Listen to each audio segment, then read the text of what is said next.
talk to me about taking care of your emotional health, mental health, physical health. That's already a complex thing for women. It's a even more complex thing when you're a complex trauma survivor. So talk to me about your journey with that. So our mental health is more like our thought process. My work in this area for myself and for my clients is really studying and tracking the negative thoughts that you have about yourself, about others, and about the world we live in. And then I teach analytical skills for our mental health, our thought process. And my favorite way to do this is called cognitive behavioral therapy. And I use 5 different analytical tools. And most people, by the time they're finished with those, they're like, okay, I get it.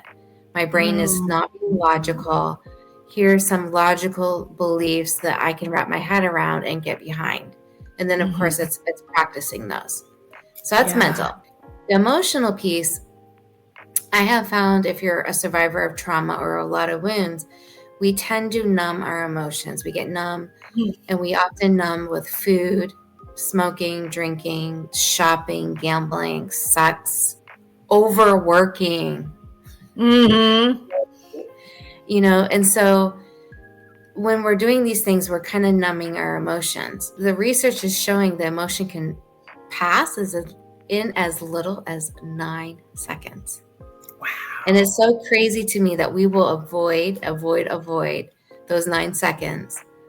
And we give that so much power when the truth is, if we just sit in the feeling, acknowledge it, be kind to the inner child inside of us that's kind of hurting, and doing some soothing work, then that can be huge for our emotional health.